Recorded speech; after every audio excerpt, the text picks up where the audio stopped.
जम्मू कश्मीर की तमाम खवातीन के लिए बड़ा इंपॉर्टेंट इत्तला है। नाज़रीन किराम, वो महिलाएं, वो खवातीन जिनके बच्चे नहीं हो पा रहे हैं और आज हर दूसरे घर में ये समस्या, ये प्रॉब्लम दिखाई दे रही है।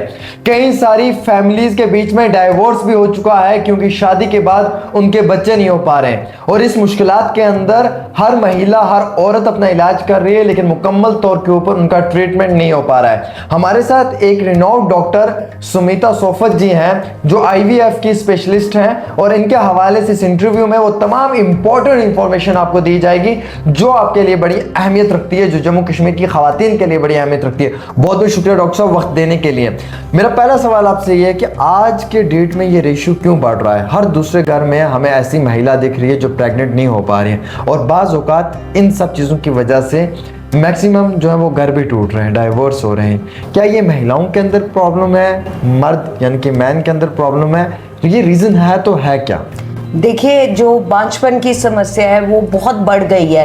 एक तो हमारी लाइफ में जो स्ट्रेस है उसके कारण, और जो हम शुद्ध पदार्थ जो कहते हैं वो भी नहीं खा पा रहे। लाइफ में स्ट्रेस, स्ट्रेन, तनाव, इन सब के कारण, और बहुत चीज़ें हैं जो एडिक्शन हो गई है, स्मोकिंग की एडिक्शन है, लेडीज़ में स्ट्रेस हो गए, इसके कारण सारी जो है बांझपन की समस्या बढ़ गई है। और आपने बिल्कुल सही कहा, ये डाइवोर्स का भी एक कारण बन गई है। बट आजकल देखा गया है कि जिसमें 50% जैसे मेल्स इन्वॉल्व है और 50% फीमेल्स में है, मतलब दोनों आदमियों में भी प्रॉब्लम हो सकती है, औरतों में भी प्रॉब्लम हो सकती है। और कई केसेस में तो ऐसे होते हैं जिनमें कि कोई समस्या पता ही नहीं लगती, सब कुछ नॉर्मल होने के बावजूद भी नहीं हो पाता है बच्चा। मैम, क्या डायबिटीज के पेशेंट्स के लिए भी कुछ आप इत्तला देना चाहेंगे, इन्फॉर्मेशन देना चाहेंगे? देखो, जो डायबिटीज है मेल्स में भी हो सकती है, फीमेल्स में हो सकती है। और जो हाई शुगर लेवल है वो बॉडी की हर चीज को इफेक्ट करते हैं, जैसे कि शुक्राणुओं की प्रोडक्शन इफेक्ट करते हैं, लेडीज में एग को इफेक्ट करते हैं। सो ओवरऑल जो हार्मोनल इम्बैलेंस हो जाता है उसके कारण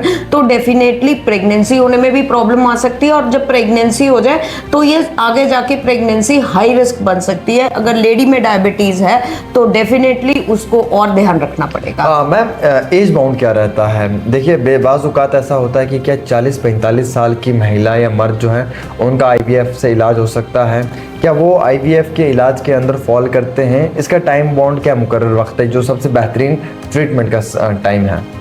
देखिए, आजकल जो है जो मैरिज की एज हो गई है, थोड़ा लोग सारे जो है लेट मैरिजेस शुरू हो गई है। तो डेफिनेटली अगर एक कपल का जो 1 साल हो गया है और उनके बेबी नहीं हो रहा तो उनको डेफिनेटली ट्रीटमेंट ले लेना चाहिए और अच्छे डॉक्टर के पास जाके लेना चाहिए जो बांझपन माहिर है, ताकि टाइम ना ज़ाया जाए। क्योंकि पहले जो होता है, लेडी जो होती है सब अपने टेस्ट करा लेते हैं, हस्बैंड बाद में आता है, फिर धीरे धीरे दवाई खाते हैं, तो जो कीमती टाइम है वो सारा वेस्ट हो जाता है। क्योंकि जो अंडे बनने की कैपेसिटी होती है वो बेस्ट होती है 30s में, फिर उसके बाद जो है क्वालिटी डिटीरियोरेट हो जाती है। हाँ, IVF का इलाज आप लेडी कभी भी करा सकती है, चाहे उसके पीरियड्स भी बंद हो गए हैं, इर्रेगुलर है, तो भी वो टेस्ट ट्यूब एडवांस्ड IVF के जरिए संतान सुख की प्राप्ति कर सकती है। मैम, कई सारे मुकामात पे कई सारे पेशेंट्स हमने ऐसे भी देखे हैं जिनका IVF फेल हो जाता है, फेलियर उनके अंदर होता है। क्या वो फेलियर होने के बाद भी अपना ट्रीटमेंट करवा सकते हैं? बिल्कुल, बहुत सारे कपल्स ऐसे होते हैं, देखो, जो IVF एक बार कराते हैं और वो फेल हो जाता है। कोई भी इलाज जो है 100% नहीं होता, कुछ चीज़ें खुदा के हाथ में होती है। पर बंदे को अपना हौसला बढ़ा के रखना चाहिए, उसको ये नहीं होना चाहिए कि एक बार करा लिया, नहीं हुआ तो नहीं हुआ। ऐसा कुछ नहीं है कि नहीं हो सकता, इसमें बहुत पेशेंस रखनी पड़ती है। और अच्छी तरह से अगर कोई आजकल एडवांस्ड IVF टेक्निक्स आ गई है, जैसे IMC, laser hatching, blastocyst culture, embryo monitoring system, जिससे हम इसका कामयाबी दर काफ़ी बढ़ा सकते हैं। सो एक कपल को कभी डिसहार्टन नहीं होना चाहिए, होप नहीं लूज करनी चाहिए, हौसला पूरा रखना चाहिए, जिससे हो सकती है प्रेगनेंसी। मैम, मॉडर्न वक्त है, मॉडर्न टेक्नोलॉजी का इस्तेमाल हो रहा है और इसी दौर के बीच में आज जो हमारी बहनें या हमारी बेटियां हैं वो सिगरेट पीना शुरू कर गई हैं। आपने देखा है कि सिगरेट, अल्कोहल, ये सब चीज़ें, तो उन्हें अभी तो ये समझ आ नहीं रही है। वो तो फ्रेंड के साथ चिल कर रहे हैं, एंजॉय कर रहे हैं, सिगरेट पी रहे हैं, लेकिन ये सिगरेट कल को उनके लिए फ्यूचर में कितना हानिकारक हो सकता है, उनके इस मुस्तकबिल पे, इस फ्यूचर पे कितना बड़ा जो है वो ग्रह लगा सकता है।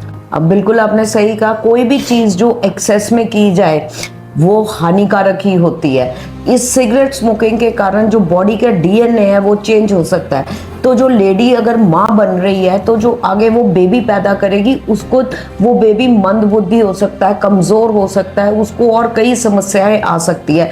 सो बहुत इंपॉर्टेंट है कि जो हस्बैंड के शुक्राणु हैं वो भी ठीक रहे, लेडी का एग भी ठीक रहे। तो जो वातावरण है वो ठीक होना चाहिए, स्मोकिंग नहीं करनी चाहिए, बहुत ज़्यादा अल्कोहल भी मात्रा में हानिकारक होती है, उसका इफेक्ट जो है आपके अंडे और शुक्राणु पे पड़ता है और अल्टीमेटली जो बेबी बॉर्न होता है वो हेल्दी नहीं हो सकता, अबॉर्शंस की समस्या आ सकती है। सो ये सारी चीज़ें ध्यान में रखना चाहिए। और आजकल एक नई चीज़ आ गई है मार्केट में, जो लोग वेप करते हैं, वेपिंग बहुत कॉमन हो गई है यंगर जनरेशन में, जो कि बहुत ज़्यादा हानिकारक होती है। चलिए, बहुत शुक्रिया। हमारे साथ डॉक्टर सुमीता सोफत जी हैं।